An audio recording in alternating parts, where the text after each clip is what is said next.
There you go. Good afternoon, one and all. This is Kevin McGinnis, National Association of State EMS Officials, with your July installment of the Community Paramedicine Insights Forum, also brought to you on behalf of the National Organization of States and Offices of Rural Health, the Center for Learning, Innovation, and Research. This afternoon, I want to thank Mr. Chris Montera, who is with Eagle County Paramedics in Colorado, and who is one of the usual suspects in discussions of community paramedicine on a national level, who is filling in for Gary Wingrove as our technology geek today and making this happen. So thank you very much, Chris. This afternoon, I'm happy to report that we are going to have another great presentation. This one I happen to have seen in action, and I think you're going to enjoy it and learn a lot from it. Dr. Davis Patterson is a sociologist and research assistant professor at the University of Washington Department of Family Medicine in Seattle. He's been studying in and around community paramedicine and EMS issues for quite some time. This afternoon, he is going to address what are community paramedicine programs doing to fill rural healthcare gaps. I think you're going to find this revealing and instructive, and wasting no more time on me, I would like to turn it over to Davis. Davis? Welcome. Thank you, Kevin. And I want to acknowledge the team that worked on this study, that Cynthia Coulthard, Lisa Garberson, and Eric Larson are from my center. So I'm the Deputy Director of the WWAMI Rural Health Research Center. And for those of you who don't know, WWAMI stands for Washington, Wyoming, Alaska, Montana, and Idaho, following from the history where University of Washington used to be the only medical school for those 5 states. But we are a national research center, and this is a national study of community paramedicine programs, and so it's not just limited to our 5-state region. And I also wanted to acknowledge Gary Wingrove, who, as you heard, couldn't be on the call, but he was integral to doing this study as well. And let's see if I'm going to, okay, good. My technology is working. So this study was supported by our cooperative agreement with the U.S. Federal Office of Rural Health Policy, and we're very grateful for that funding. And I also have to issue this disclaimer that they do not endorse the findings, and I always like to say this is government-sponsored but not government-directed research, so we have some independence in the studies that we get to do.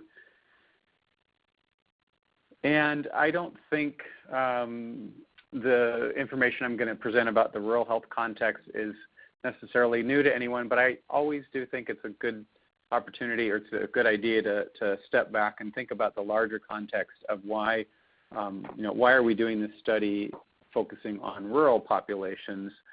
Community paramedicine is both in rural and urban areas, of course.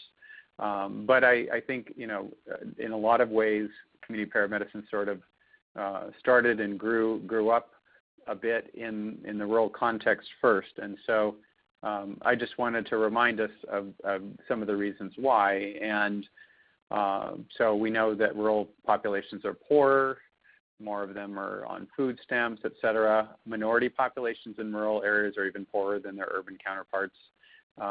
And they're also less likely to have employer-provided health care coverage, as well as prescription drug coverage. And interestingly, they're less likely to have Medicaid coverage, and we can delve into the reasons for that. But given that that's the government program mostly to serve low-income and poor people, one might think there'd be more rural folks with Medicaid coverage, but actually the opposite is true. Higher rates of many types of diseases in rural areas. And then, of course, there's the access issue that rural populations have to travel farther to access care, and they have fewer transportation options to do so. And so that's one reason why, or those are reasons why community paramedicine has been promoted to help rural communities. And who better to provide access than people that are mobile, providers that are mobile and can get out to patients that are isolated in some of these communities. And I'm going to switch to the standard language of paramedics, the international standard language, but this comes from a paper, and so we talk about EMTs and paramedics. I don't know if there are people from other countries on the call, but anyway, so community paramedicine, it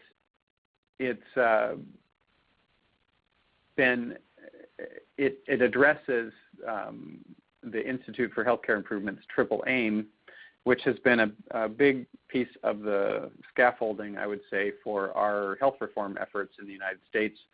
And the triple aim is improving patient experience of care, improving population health, and all the while reducing healthcare costs. And I want to also throw out there for our consideration a fourth aim, which has been called the part of the quadruple aim, and that's improving the work life of healthcare providers. This study doesn't address that directly, but I think community paramedicine provides potentially some ways to do that, and I want to consider that later on when I can offer concluding comments. And so our aims were to understand, and this is a U.S. study, those programs that serve rural communities in the U.S. We wanted to characterize them. What are these organizational characteristics? What are the characteristics of the EMS agencies they're in? Their goals, target populations, what services they offer, and how well integrated are these programs into community systems of healthcare and human services. And then finally, a major thrust and a major interest of our funder was what evidence can we provide to demonstrate the success of these programs in meeting their goals. So we compiled a list in December of 2014, so about a year and a half ago, of 86 programs that came up in public searches. We had some articles, a number of reports, presentations much like this from the Community Paramedicine Insights Forum and from International Roundtable on Community Paramedicine meetings and other venues, as well as web searches. And so through that process of scouring all of these publicly available sources, we came up with 86 programs at the time. And I'm certain that we missed some, but a fairly good chunk of the programs that were probably in existence at that time. We identified, we wanted to figure out which programs are actually serving rural populations, so we identified their service areas whenever possible. Sometimes we didn't have enough information to do that, but when we could, we identified their service areas, or at least we were able to identify where the agency itself was located, the main agency or the main branch. And then we classified those using rural urban community area codes, which are it's a very common classification system for health services research in the U.S., and particularly research that looks at rural populations and rural populations or healthcare service delivery. So we used that to see if we could figure out which programs were serving rural areas, and came up with a list. Did some refinement of that through some screening of folks, and then we ended up conducting structured interviews, and that was about 30 minutes we spent with the typical interviewee with 36 programs. And we were extremely gratified and excited that all of the people that we contacted responded to our request for an interview, which I really think speaks to the enthusiasm that people have and the dedication that people have to community paramedicine who are operating these programs. And so those 36 interviewees, we talked to 31 programs that we identified that served rural communities, and then we also included 5 urban programs that had generated some kind of more substantial evidence on outcomes. But the information that I'm going to report today is based on those 31 rural serving programs. And so this is how the sample breaks down, and people were able to self-identify in our interview. It was a very structured interview, so these categories were predetermined to some extent, but 42% of the programs said that they called themselves super rural, meaning they served mainly super rural populations, which is a special Medicare reimbursement designation for additional payment if you serve more remote populations. And then about a quarter of programs that we talked to were rural, and then 8 programs were rural serving. In other words, they were urban, but they also had rural population service areas. So, but as you can see, you know, more of these programs are exclusively rural. In terms of the agency type, about 45% were standalone or third service type agencies, about a third hospital-based, and 16% were based in fire departments, and a couple had some different arrangements. And sometimes I will say more about the other category, and other times I won't, because we did guarantee confidentiality to the participants. And in this case, if I gave a little more information, it might reveal who they are. So in terms of the agency and program characteristics, that the median service area population was 35,000, but as few as about 2,000 people in the community, up to 2.3 million, and obviously that would be an urban program that has a rural service area as well. And as we probably all know, these programs, a lot of them are fairly new, a lot of them under 2 years. The median was 29 months, so a little bit over 2 years in terms of how long the community paramedicine program had been in operation. And the range was from as few as 2 months up to 13 years, but most of them were well below. I think there were only 1 or 2 that were more than 10 years. And then in terms of the staffing, this is the sort of the median staffing was 7 community paramedics in the program that provided a median of 0.4 FTEs. But you know, in some cases as few as 1, all the way up to 60 in the biggest program. And typically, because paramedics are usually full-time, you know, what we were finding then is that people combine community paramedicine typically with more traditional EMS response roles. So it's not that people are employed full-time as a community paramedicine. That's not very frequent. So it really is sort of extending the range of services that these paramedics are providing beyond their traditional response. And I also wanted to note that 2 of the programs said that their agencies were volunteer agencies, and so their programs were staffed by, their community paramedicine programs were staffed solely by volunteers. And I think we were a little surprised about that, just because, you know, this adds to the kinds of work, it adds services to their workload, and I don't think we were expecting a lot of volunteer agencies to take this up, but clearly that's happening in rural areas. In terms of funding, and this is funding for the community paramedicine program specifically, as you can see here, 58% so programs could select every type of funding that they had. 58% of them were self-funded. And then, as you can see in the sort of the headline there at the top, that more than 3/4 were either only self-funded or they relied on a single external funding source. So not very diverse in terms of any particular program's funding base. And so about a third of the programs were funded by a healthcare provider organization. And then you have mostly what are grants under that, federal, state, local grants, or foundation and charitable trust grants. So these are not necessarily long-term funding sources.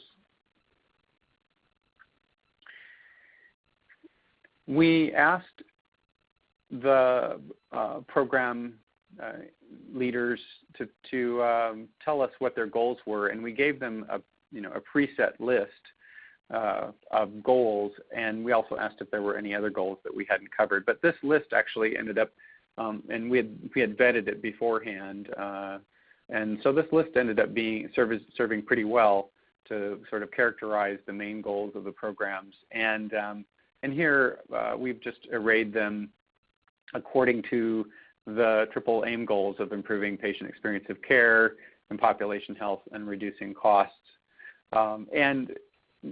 You could argue that a number of these probably address all three aims in some way, whether directly or indirectly. If you're reducing people's time going to the emergency room, they're probably having a better overall experience of care. But we tried to just sort of represent what we thought were the program's main drivers behind these goals in terms of the triple aim. So as you can see, improving patient satisfaction with care was a goal, and that fits squarely under that first aim of improving patient experience. And then improving management of chronic disease, preventing falls, outpatient visits, immunizations, preventing traumatic injury. Those are about improving the health of the population. And then a whole variety of things to reduce costs, all those that I just mentioned, plus all of these ones toward the bottom of the list that are about reducing and more appropriately using healthcare resources. And so here's what this list looks like in terms of the proportions of programs that are doing each one. And unfortunately, these are supposed to be sort of fly-in, these red. You're not supposed to see the red circles there yet, but it's not doing the fly-in thing that it's supposed to do. So I'll just talk you through everything that I have circled here. But in any case, as you can see, the top goal, 90% of programs are focused on improving management of chronic disease, and that's no big surprise.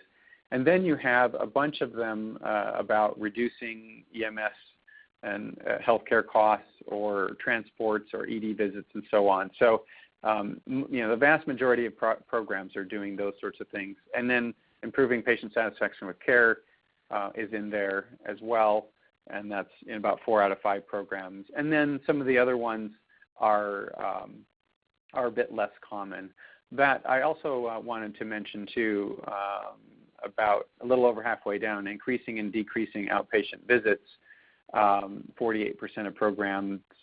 That we have it worded that way because it's really to reflect that programs are aiming to connect patients to the right care, which in some cases, for some patients, it means getting them into primary care because they're not going to the doctor and they should be to better manage their care. And then for others, it's they're overusing, they're over-relying on healthcare, and if we take better care of them in other ways, they actually will need to go less to outpatient sites. And so that's why that's phrased in that way. It really depends on the patient. In some cases, it depends on the program, the specific goal they have around that. Here are the target populations, and not surprisingly, chronically ill on the top there, given that management of chronic disease was the top goal as well. Post-hospital discharge patients, about 4 out of 5. About 2/3 of programs were focusing on frequent EMS users. The elderly, about half of programs. And then fewer there, about a quarter from there, about a quarter focused on mental health patients with mental health issues. 19% transporting patients to alternate destinations or somehow dealing with minor illness in a way that means that they would be staying out of the emergency room. The uninsured hospice, and so on. One thing that I will add here, there's an other category there at the bottom. 45% of programs had some other target population that we did not have in our set list, and those other populations included assisted living residents, low-income persons, underinsured, survivors or suspected survivors of abuse, and that was both adults and children. And then those recently discharged from home health, homeless persons, and then there was one program that said, we literally serve everyone. In other words, they thought that they had services that just about anybody in the community might be able to use. And so, which really sort of speaks to, I think, the kind of the wraparound nature of some of the community paramedicine programs.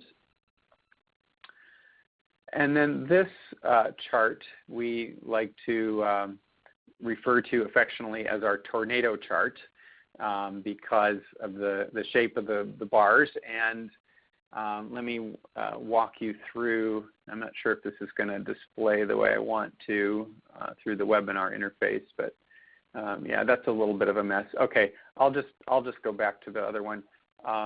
So the light blue bars on the left, those are programs that only receive patients from those particular types of organizations or facilities. And then on the right-hand side, you have the green bars, and those are programs that only refer patients to those particular types of destinations. And then in the middle, the dark blue bars, almost black bars, those are organizations that have bi-directional relationships. They both receive patient referrals from and they refer patients to those organizations. And so what you see there at the top, not surprisingly, primary care facilities and hospitals, those are the top two types of organizations that these programs have relationships with. And note there that the relationships overwhelmingly are bi-directional. 70% of community paramedicine programs both receive and refer patients to primary care. And then looking further down, after hospitals, you have other physician groups, in other words, not primary care. They tend to get referrals more from those non-primary care facilities. Social service agencies, and then I think of particular interest here is that fifth one, which is home health. And as you can see there, over half of agencies total have some kind of referral relationship with home health. And in fact, 39% of programs have bidirectional referral relationships with home health. And we were quite intrigued and encouraged to see this, given that ever since I've heard about community paramedicine, one of the concerns that has been expressed has been about opposition or turf battle or competition with home health. And at least these programs, which are programs that have been implemented, they seem to have worked this out with home health. And so I thought that was quite encouraging. And then you have a variety of other types of facilities. I'll also mention the other category. There were a variety of different things. I think one of my favorite ones was a program that referred patients or worked with a pet adoption agency to get patients, companions, pet companions, and again, that really speaks to sort of the wraparound nature of the varied kinds of services that these programs provide. Okay. All right. Now let's look at I have several slides that detail the services that programs provide, and I won't go through all the detail here.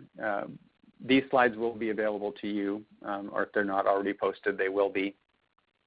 And I think as well as the webinar recording, or you can get them from me directly. I'll throw out my contact information later. But anyway, the program services, we broke them into various groupings. And so not surprisingly, community paramedics do a number of assessment services, but they don't only do the kind of standard things that paramedics would do, but they do other things like monitoring weight and dietary needs. 87% of programs are providing that service.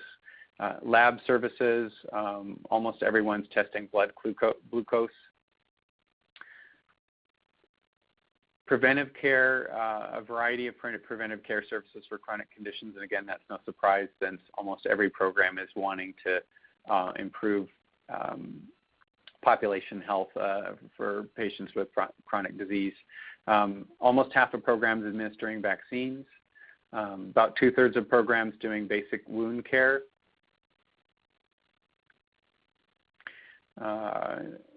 Then we have medication, and really medication inventory is probably the more appropriate term because medication reconciliation is typically done by a pharmacist. But anyway, doing inventories of patient meds and looking at compliance with their medications, discharge instruction explanation and compliance, coordinating patient care, most programs doing that, linking to other resources in the community, including other healthcare resources, but also some of the other services included Meals on Wheels or other nutrition assistance, connecting folks to housing and utilities assistance programs, transportation services, and there are a small number, about 1 in 4, doing behavioral health services. And in that case, I think it's typically administering a quick depression screen or something like that. So,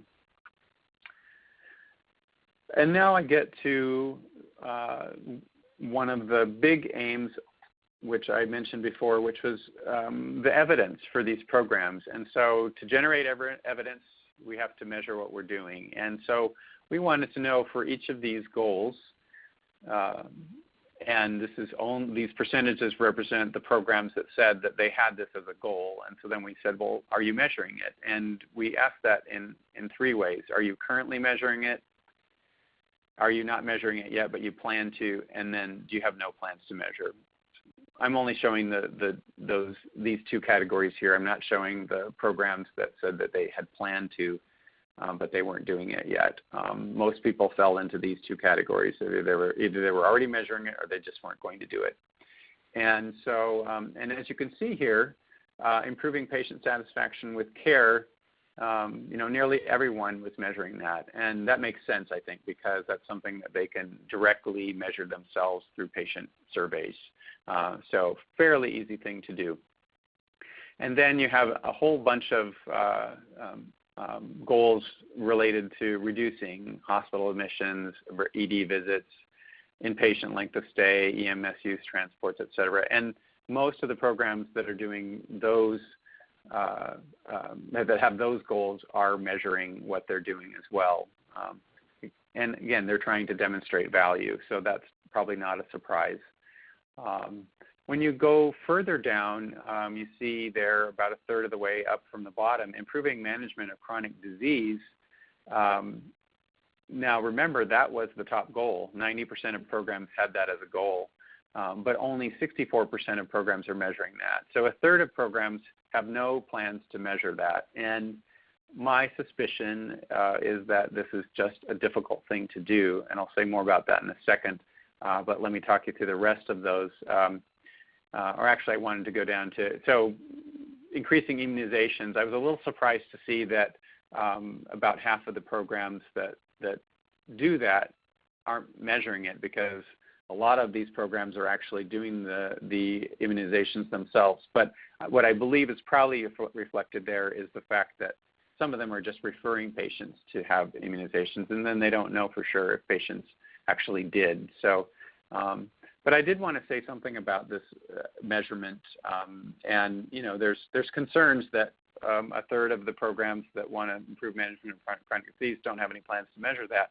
But we didn't ask for these comments, but spontaneously in the interview there were a number of comments about evaluation, and it's a very difficult thing, and I think it's important context to remember when looking at this, especially for smaller services and in rural areas. And so I just want to share some of the quotes that really point out the difficulties of evaluation in this area. And so one person said, measuring would be a lot easier with a connection with the hospital. So, if you don't have integrated data systems once you hand off a patient, at least, and of course you're trying to avoid getting patients into the hospital, but the only way you can find that out is if you have access to hospital data to know if they, self-transported, even if you didn't transport them, you need to be able to get that information from the hospital. Another person said, evaluating a very manually intensive process. We finally got access to patients' records. We have 2 competing hospitals. So it sounds like they're probably, doing manual chart reviews potentially, and that also, their patients don't just go to one hospital. So how do you get agreements in place with multiple facilities, particularly if they're competing in your town, and if you're more affiliated with one than the other, or so there's political challenges, I think, to evaluation. And then someone also said it's very hard for us to mine and evaluate all the data that we are collecting. And so I think is a need for technical expertise and support to do this kind of work. And you don't have staff handy in smaller agencies that can do a lot of the work that needs to be done to kind of track. Patient tracking is very complex, and so another person said we need more time for analysis. We don't have the FTE to do the evaluation. So these are just some of the challenges. And so our conclusion here is about evaluation is that the findings are very promising. I think you'll see in a moment, but they're very preliminary, and so we need to know more. And here's what we received. So we asked programs if they would send us their evaluation information, and hopefully, ideally it would be a published report. We had 20 of the 31 programs that had generated outcome data. Now, some of these programs are too new, so it's understandable that some of them have not yet or had not at that point. 13 of the programs provided the study team some evaluation outcomes, and most of the evaluations that were shared with us were internal or informal. There was one longitudinal case control design, which is a more rigorous type of evaluation, but otherwise either there were no control groups or other rigorous methods, or we just couldn't tell because the methods weren't carefully described.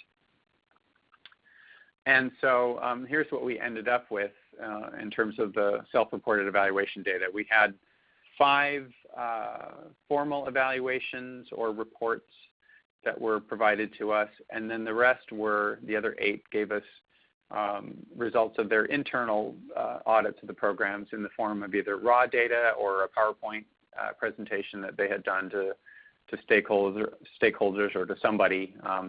Some people just sent some notes in an email, and then we even had 3 over the phone in the interview that said, well, here's what I can tell you.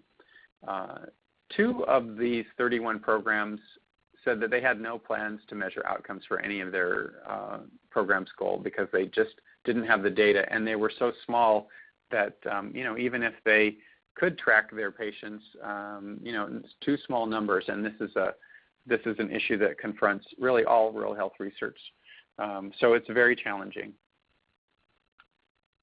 So I have a number of slides here which summarize selected outcomes, and we have these arrayed according to the number of programs that reported. So for the first goal, there were 8 programs reporting reducing hospital admissions and readmissions, and we did, and it's unfortunate that you can't, the red line is covering up the number there, but we just added across all of the admission or readmission reductions that were reported and came up with a number of 655 across 5 programs. Now, it's not standardized in any way. It's not a set period of time. We were sort of comparing some apples and oranges, but just gives you sort of a more global idea of, 5 programs reporting, more than or around 650 admissions avoided. And then some of the selected outcomes there on the right, one program reported 76% reduction in total hospital readmissions in their community, 44% for heart failure patients, 41% for the patients that the program had served, and so on. So these are actually, quite impressive outcomes. In terms of reducing costs, I have that nearly $7.5 million figure there circled, and that was for 7 programs. Again, this is not standardized in any way, different time periods, but $7.5 million for 7 programs, so that's averaging over $1 million per program in savings in whatever time frame they were counting, and that's pretty significant savings. Now, caveat there, different ways of measuring savings, cost avoidance, and I am not I'm not a health economist, and so this is not my forte to talk about the different health economics methods to measure finances. But this is what we heard from the programs. And then I wanted to point out improving patient satisfaction with care, because here's where I think, at least based on patient surveys, we're seeing, I think, pretty solid evidence from these smaller programs as well as from large urban programs that when patients understand what community paramedicine is and when they receive the services, they seem to be highly satisfied with it. And so one program reported satisfaction of 4.9 out of 5, which is just phenomenal. 99% would recommend the program to someone else. So these are really great satisfaction scores. One last thing I wanted to point out here was an example, a story that we were told over the phone, and this was by one of the small programs that didn't have a lot of data, but the data that they did have was more in the form of stories. And so this was a story about reducing ED visits, and this person said there was a gentleman seen by the therapy staff who lived 7 miles from the hospital, and he had lost his home health services. He'd run out of Medicaid days and didn't have any more home health coverage left. And so they went out as a team, the community paramedic and a physical therapist, to give him instructions on wound care and meal planning and other things. And then the community paramedic followed up every few days. And according to this person, that little bit of extra attention motivated the patient to get the therapy he needed, and he went from being in the ER 2 to 3 times a week, and now they haven't seen him in the ER in almost a year. And so, and I'm sure those of you who've tuned in to other community paramedicine insights forums or have been to meetings on community paramedicine, this is very much in line with the kinds of stories that you hear about community paramedicine.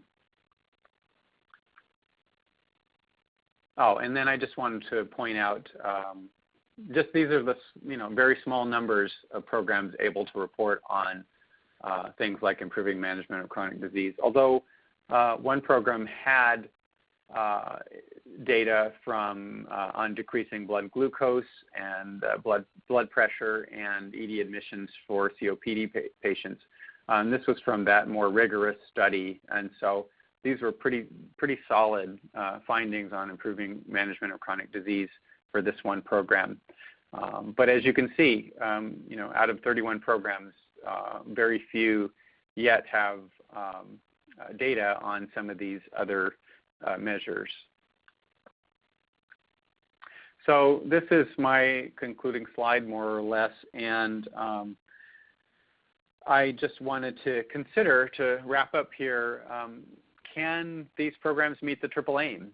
What are we seeing? And I think, I've bolded and italicized high patient satisfaction because I think, consistent with the data that we have from urban programs, I think that's pretty solid. I think something that would be very interesting to study, though, is not only are these patients satisfied with community paramedicine, but what about their satisfaction in the healthcare system overall? And one might expect to see if they're having their needs met in a better way that's more patient-centric, that one would hope that impacts in other parts of the healthcare system would also be felt, and that these patients would be more satisfied with their care overall. And that's not something, maybe someone's measuring that, and I'd be curious if anybody on the call knows about that. But that's not something I've seen, and I think that could also be another way, too, to demonstrate value for community paramedicine to other provider types in the system. And then I think we see great potential to shift costs from more to less expensive settings, and this is what people have been talking about for a long time. Of course, not divorced from quality outcomes, because that's important too. But I think we see a lot of potential here. And I think we also see a lot of potential for delivering appropriate care where vulnerable patients live, and thereby improving population health. So I think there's high potential there. What's the impact on the workforce? Getting back to that quadruple aim that I mentioned in the beginning, and this is an area. So I do a fair amount of health workforce research, and that was actually my initial entree into EMS, was really looking at the rural EMS workforce. And I think we need to do more study of this. I think there's a lot of intriguing questions that we can look at. And last month, some of us on the call were at the International Roundtable on Community Paramedicine in Saskatoon, and I think the workforce issues were fairly prominent there. And I'm very interested in knowing, what is different for these providers in caring for community paramedicine patients. And one of the themes that came up was just the different kind of stress that's represented when people become closer to patients and follow them over a longer period than they do in their typical emergency response role, where you may be dealing more with PTSD in that sort of a role, but as a community paramedic, grief, other forms of grief come up. And so I think that's an interesting area that we need to know more about. I also think we need to look at community paramedicine's impact on the traditional response roles, and how, if people are doing both, how that's combined, what the impacts are on other parts of the EMS team, the non-community paramedics. And then finally, I think, and there's probably lots of other topics as well, but finally, I think I'd be interested in knowing, is this really a way to provide maybe somewhat of a career ladder, maybe greater satisfaction, giving providers an opportunity to learn more and have other things that they can do to expand their expertise in EMS, and to keep them in EMS longer as they get older and their bodies experience wear and tear, and maybe they can do less, not as high impact work through community paramedicine. So it might extend the career life of some folks. And I guess I also note there on the slide about volunteers, I think understanding, how does that work in a volunteer context? I'd like to know more about that. Integration or competition, I think this has been a really significant question. Community paramedicine is supposed to be all about integration, and I think with these programs we see that many of them were well integrated into other health and human services systems. One thing I didn't mention when I was showing you that slide of the various facility types and the referral relationships, those were categories of organizations we asked about. We did not ask people to list every single organization. One program that we talked to said, we have relationships with 60 different organizations in the community, healthcare and non-healthcare. And so these programs are really doing a lot to build their presence and to connect and to coordinate care and to offer wraparound services. So does community paramedicine work? What's the final judgment? Well, I don't think we final judgments I'm always suspicious of anyway, and I don't have one, but I think we do need to have more evidence to show that community paramedicine is safe, that it's effective, and that it's economical when you compare it to either not receiving care or usual care or some other alternative. When we look at the patient outcomes that programs are reporting, we don't know necessarily what other patient care initiatives are they participating in, are they experiencing. There's a lot of transformation that's going on in healthcare, and so we need good studies that can show that, looking at community paramedicine in particular services and figuring out, which things work best in which context. Every program is different. It's challenging, but we do need to provide more evidence, because I think, although I think we are making great strides in community paramedicine in terms of reimbursement. Minnesota was the first state to reimburse for Medicaid, but many other states are looking at doing that as well. But I think the question of sustainability is a really important one, because as you saw here, and granted this was a year and a half ago, but I don't know that it's changed when we collected the data. I don't know that it's changed a whole lot. Many of these programs are self-funded, or they only have one funding source, or they're grant funded. And so we really do need more evidence to demonstrate value, and that will help improve long-term sustainability.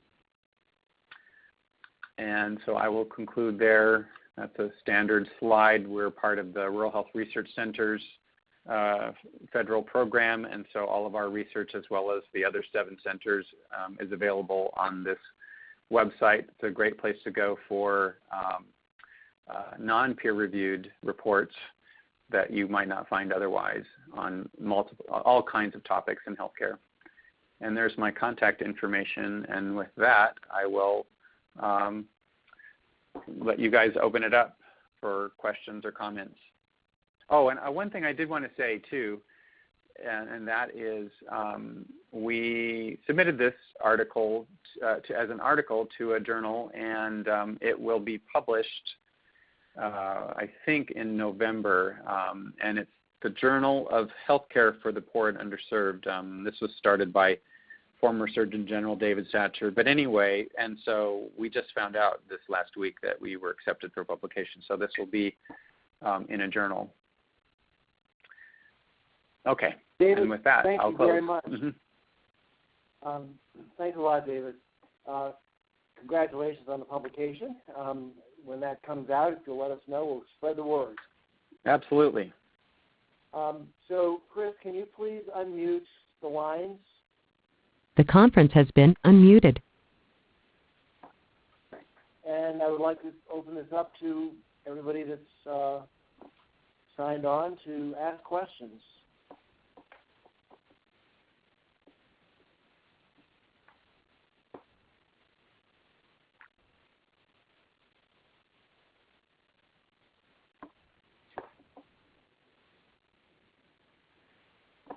Okay, well, let me ask a question then. David, do you have any, you sort of hinted at some where the research takes you, and we're very careful not to step into the sort of general knowledge that you gain from the study and say things that were not evidence-based. Do you have a sense for, does this give you any kind of sense for whether community paramedicine is going to move forward, going to stall, going to die? Any kind of gut instinct on that? Well, that's a great question, because then I really can just speak on my hunch, right? I don't have to have data to back it up. One of the things that's intrigued me about this from the beginning is, it really is sort of 1,000 flowers blooming, one of those sorts of phenomena. And I think there's been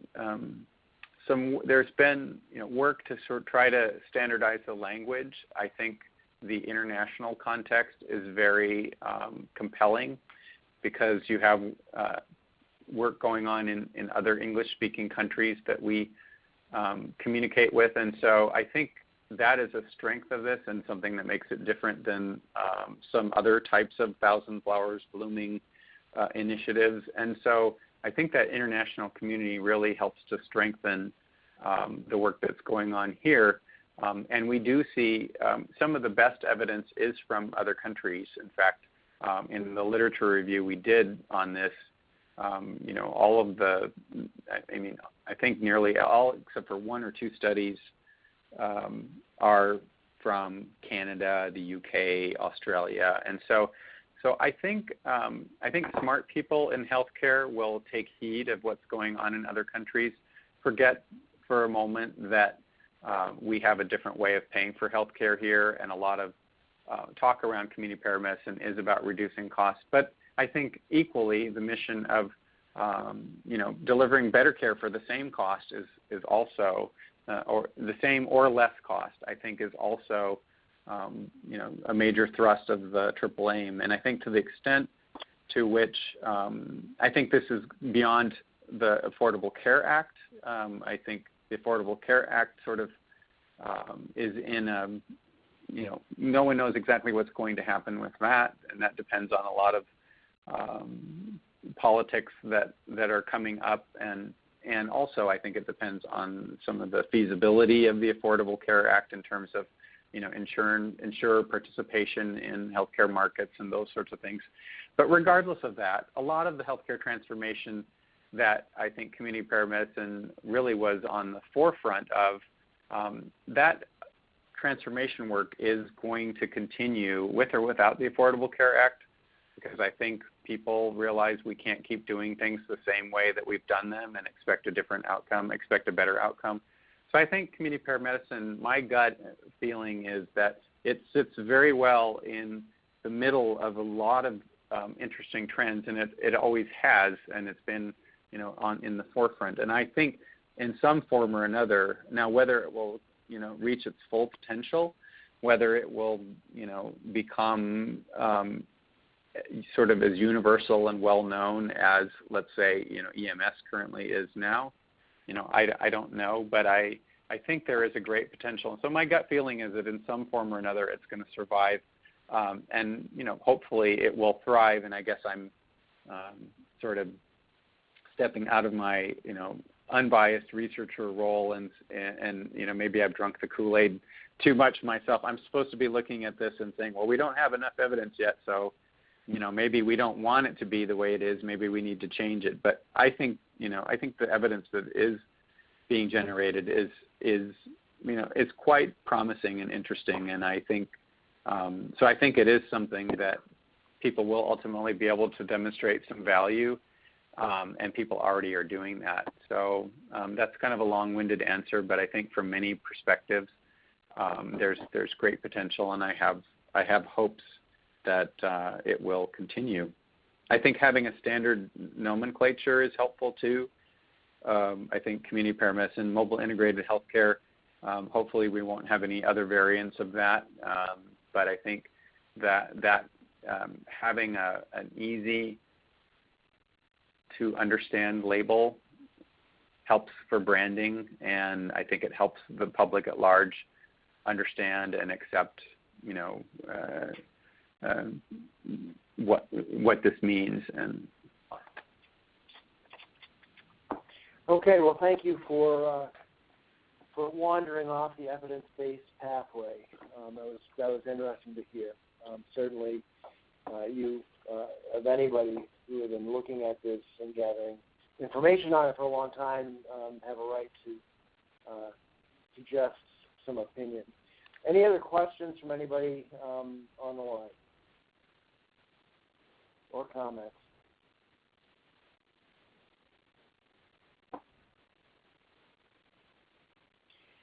Well, Davis, I'm going to let you off the hook. I want to thank you again for being with us this month.